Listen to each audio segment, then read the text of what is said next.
In every other anime I've seen, it always like kind of started off a little calm. You know what I mean? There's this one where you got this kid fishing for an animal that people call a myth, and another one where a serial killer's on the loose, out trying to prove a point where he eventually gets captured, you know what I mean? Bro, there's even an anime that starts off telling kids stories about a distant place called Vinland, which in turn plants hopes and dreams into their psyche. I'm trying to say, this is at his own execution.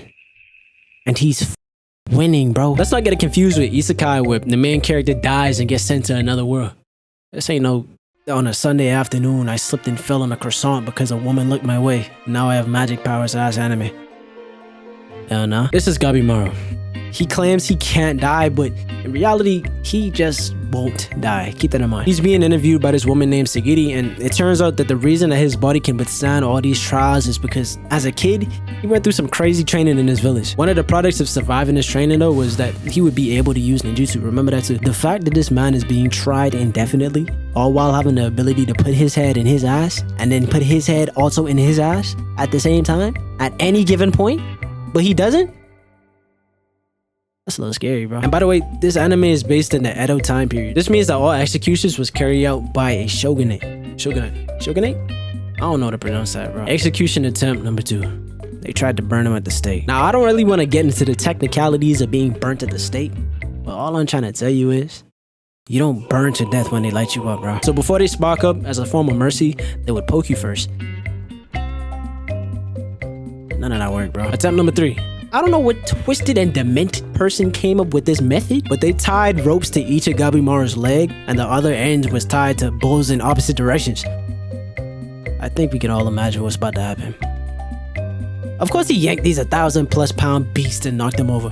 Like, what was you think? What else were you expecting, bro? But on a real note though, I kind of feel bad for these cattle back in the day. Like, you could just imagine you just minding your own business, right? Eating grass, whatever you do, whatever cattle do.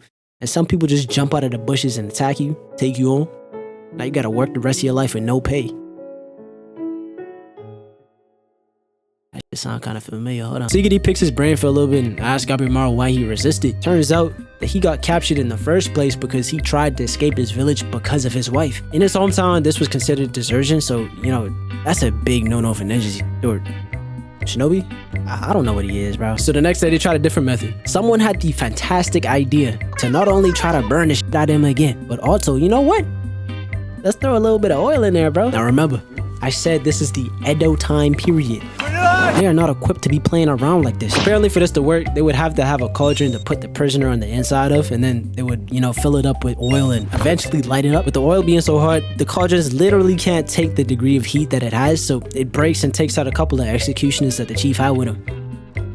I ain't gonna lie.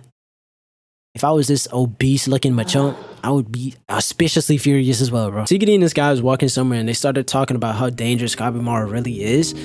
Called his intuition, intellect, insight, whatever the hell you, I don't know, bro. She really think that Gabimaru isn't really a bad person at all, like dangerous. I don't know about you, but I just watched this man murder a dozen people in 3 seconds.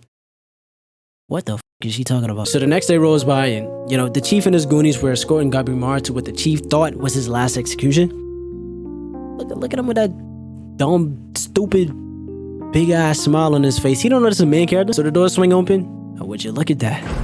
Sigurd is a special executioner from the Yamada clan that can actually wrap all this up. This clan has such a strong reputation that even Gabimaru saw her taking a little bit off the top. And even with her reputation being enough to scare the hell out of Gabimaru, she proceeds to say, "You wanted someone to kill you?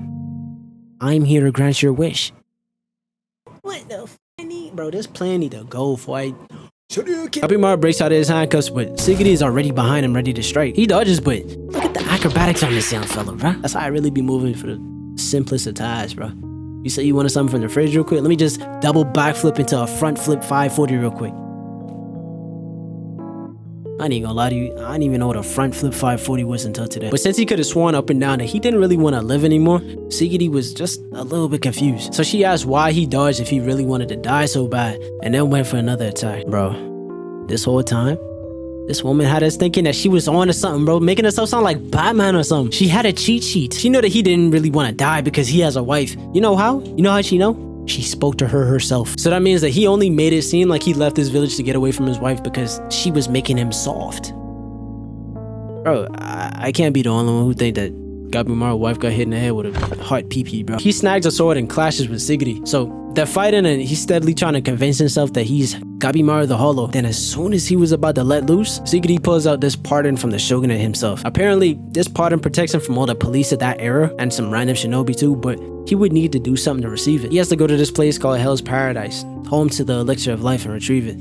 Only problem is that this place is quite literally built different. When you think of this island though, you should literally just think of a fusion between Attack on Titan and Jujutsu Kaisen. Hold on, boss. You still got me pissed off. I ain't gonna lie. She talked to his wife, bro. I guess his big lip ain't like it either because he's sick as guards on both of them. Shouldn't have done that one. It's weekend. Bro, you keep forgetting this the main character. Fucking out your mind.